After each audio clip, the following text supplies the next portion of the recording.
In the name of Allah, the Merciful, the Benevolent. On our teachers, respectable guardians, and all the learners, Assalamu Alaikum. Today our presentation subject is Bunyal Islamu Alaikum. Means the holy religion, Islam is based on 5 pillars.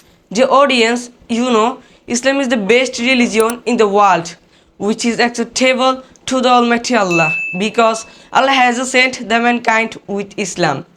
All prophets have come to this world due to faith, for the sake of peace and relief. We must obey Islam from the root level. That means 5 pillars of Islam as number 1, Salah, number 2, found the Salah, number 3, payment zakah, number 4, Hajj, and last number is 5, fasting during Holy Ramadan. That's all my presentation. Thank you all.